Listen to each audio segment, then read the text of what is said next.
ಇವತ್ತಿನ ಈ ಒಂದು ವಿಡಿಯೋದಲ್ಲಿ ಮಾಡೋಣ ಅಂದರೆ ಸಾಹಿತ್ಯಕ್ಕೆ ಸಂಬಂಧಪಟ್ಟಿರ್ತಕ್ಕಂಥ ಮುಖ್ಯವಾಗಿರ್ತಕ್ಕಂಥ ಕೆಲವು ಅಂಶಗಳನ್ನು ತಿಳಿತಾ ಹೋಗೋಣ. ನೋಡ್ತಾ ಹೋಗಿ.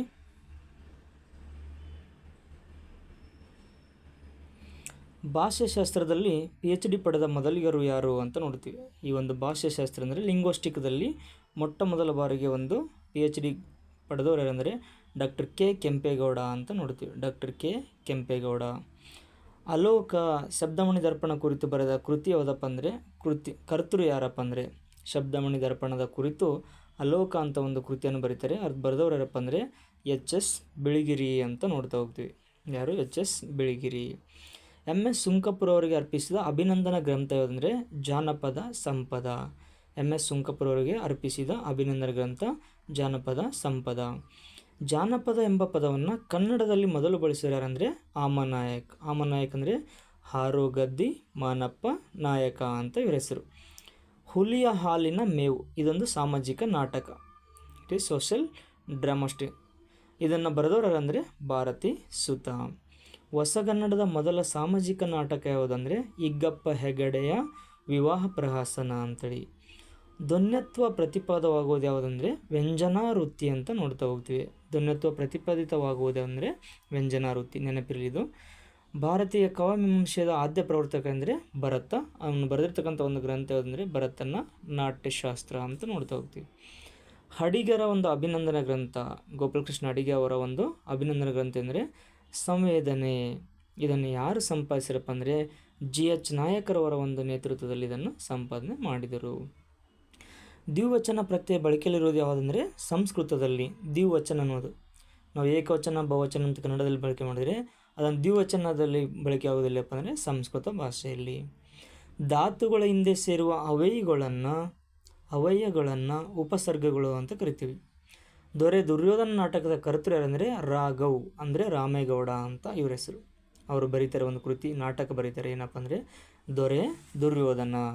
ಅಲ್ಲಿ ಹೇಳ್ತಾರೆ ಚಲದೋಳು ದುರ್ಯೋಧನಂ, ನನ್ನಿಯೋಳು ಇನಯತನಂ, ಗಂಡಿನೋಳು ಭೀಮಸೇನಂ ಅಂತ ಕರೀತಾರಲ್ಲ, ಹಾಗೆ ದೊರೆ ದುರ್ಯೋಧನ ಅಂತೇಳಿ ಇವರು ಬರೆದಿದ್ದಾರೆ ನಾಟಕ. ನೆಕ್ಸ್ಟ್ ಬರೀತಾರೆ ಇವರು ಮಾನಸುಲ್ಲಾಸ ಕೃತಿಯ ಕರ್ತೃ ಯಾರಪ್ಪ ಅಂದರೆ 3ನೇ ಸೋಮೇಶ್ವರ. ಇವರು ಇತಿಹಾಸದಲ್ಲಿ ಬರ್ತಕ್ಕಂಥ ಒಬ್ಬ ಅರಸ ಅಂತ ನೋಡ್ತೀವಿ. 3 ತಲೆಮಾರು ಕೃತಿಯ ರಚನಾಕಾರ ಯಾರಂದರೆ ತಸು ಶ್ಯಾಮರಾಯರು. ಶೂನ್ಯ ಸಂಪಾದನೆ ಕೃತಿ ಯಾರದಪ್ಪ ಅಂದರೆ ಇದೊಂದು ಸಂಕಲನ ಗ್ರಂಥವಾಗಿದೆ. ಅಮರಕೋಶಕ್ಕೆ ಕನ್ನಡ ವ್ಯಾಖ್ಯಾನ ಬರೆದವರು ಯಾರಂದರೆ ನಾಚಿ ರಾಜ. ಅನುಭವ ವಿಶೇಷವೇ ಅಂದರೆ ಅದು ರಸ ಅಂತ ನೋಡ್ತೀವಿ. 9 ರಸಗಳನ್ನು ನಾವು ಕನ್ನಡ ಸಾಹಿತ್ಯದಲ್ಲಿ ನೋಡ್ತಾ ಹೋಗ್ತೀವಿ. 9ನೇ ರಸವನ್ನು ನಮಗೆ ಪರಿಚಯಿಸಿರೋರಂದರೆ ಭರತ ಅನ್ನುವಂಥ ಕವಿ. ಶಂಭಾ ಜೋಶಿ ಅವರು ಕೇಂದ್ರ ಸಾಹಿತ್ಯ ಅಕಾಡೆಮಿ ಪ್ರಶಸ್ತಿ ಪಡೆದ ಕೃತಿ ಯಾವುದಂದರೆ ಕರ್ನಾಟಕ ಸಂಸ್ಕೃತಿಯ ಪೂರ್ವಪೀಠಿಕೆ. ಕರ್ನಾಟಕ ಸಂಸ್ಕೃತಿಯ ಪೂರ್ವಪೀಠಿಕೆ ಅನ್ನೋದು ಇವು ಶಂಭಾ ಜೋಶಿ ಅವರ ಒಂದು ಕೇಂದ್ರ ಸಾಹಿತ್ಯ ಅಕಾಡೆಮಿ ಪ್ರಶಸ್ತಿ ಪಡೆದಿರತಕ್ಕಂಥ ಕೃತಿ. ರಂಗವಿಠಲ ಅಂಕಿತನಾಮದ ಕೀರ್ತನಕಾರ ಅಂದರೆ ಶ್ರೀಪಾದ ರಾಯರು. ರಂಗವಿಠಲ ಅಂಕಿತನಾಮದ ಕೀರ್ತನಕಾರ ಅಂದರೆ ಶ್ರೀಪಾದ ರಾಯರು. ಯೋಗಿ ಆದರೆ ನನ್ನಂತಾಗಬೇಕು ಎಂದವರು ಯಾರಂದರೆ ನಮ್ಮ ಸಿದ್ದರಾಮ. ಸೊನ್ನಲಿಗೆ ಸಿದ್ದರಾಮ ಅಂತ ಬರ್ತಾರಲ್ಲ, ಅವರೊಬ್ಬರು ವಚನಕಾರ. ಯೋಗಿ ಆದರೆ ನನ್ನಂತೆ ಆಗಬೇಕು. ಮೊದಲ ಕನ್ನಡ ಸಾಹಿತ್ಯ ಸಮ್ಮೇಳನದ ಅಧ್ಯಕ್ಷರಾದರೆಂದರೆ HV ನಂಜುಂಡಯ್ಯವರು. ಸಿದ್ದರಾಮನ ವಚನಗಳ ಅಂಕಿತನಾಮ ಅಂದರೆ ಕಪಿಲ ಸಿದ್ಧ ಮಲ್ಲಿಕಾರ್ಜುನ. ಹಾಗೆ ಬಸವಣ್ಣವರ ಅಂಕಿತನಾಮ ಕೂಡಲ ಸಂಗಮ ದೇವ. ಅಲ್ಲಮಪ್ರಭು ಅವರ ಅಂಕಿತನಾಮ ಗುಹೇಶ್ವರ. ನಮ್ಮ ಅಕ್ಕ ಮಹಾದೇವಿಯ ಅಂಕಿತನಾಮ ಯಾವುದಂದರೆ ಶ್ರೀ ಚನ್ನ ಮಲ್ಲಿಕಾರ್ಜುನ. ಜೇಡರ ದಾಸಿಮಯ್ಯನ ಅಂಕಿತನಾಮ ಅಂದರೆ ರಾಮನಾಥ. ಹೀಗೆ ನೋಡ್ತಾ ಹೋಗ್ತೀವಿ ನಾವು.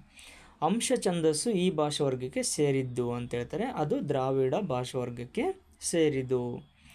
ಭಾವಗೀತೆಯ ಪ್ರವರ್ತಕರು ಯಾರು ಅಂತಂದರೆ BM ಶ್ರೀ ಕಂಠಯ್ಯ ಅವರು ಭಾವಗೀತೆಯ ಪ್ರವರ್ತಕರು. ಕೇಶಿ ರಾಜನಿಗೆ ಆಸರೆ ನೀಡಿದ ರಾಜ ಮನೆತನ ಯಾವುದಂದರೆ ಯಾದವ ಮನೆತನ ಅಂತ ನೋಡ್ತಾ ಹೋಗ್ತೀವಿ. ಇಲ್ಲಿ ಸಂಸಾರವರ ಮೂಲ ಹೆಸರಂದರೆ ವೆಂಕಟಾದ್ರಿ ಅಯ್ಯರ್ ಅನ್ನುವಂಥದ್ದು.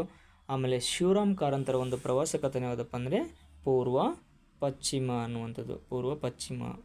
ಅನ್ನುವಂಥ ಒಂದು ಪ್ರವಾಸ ಕಥನ ಬರೀತಾ ಹೋಗ್ತಾರೆ. ಇವು ಮುಖ್ಯವಾಗಿ NET, ಕೆಸೆಟ್ಟು, ಆಮೇಲೆ SDA FD ಎಕ್ಸಾಮ್ಗಳಿಗೆ, VA ಎಕ್ಸಾಮ್ಗಳಿಗೆ, ಯಾವುದೇ ಗೌರ್ಮೆಂಟ್ ಎಕ್ಸಾಮ್ಗಳಿಗೆ ಕನ್ನಡ ಸಾಹಿತ್ಯದ ಬಗ್ಗೆ ಕೇಳ್ತಕ್ಕಂಥ ಪ್ರಮುಖವಾಗಿರ್ತಕ್ಕಂಥ ಪ್ರಶ್ನೆಗಳು ನೆನಪಿರಲಿ.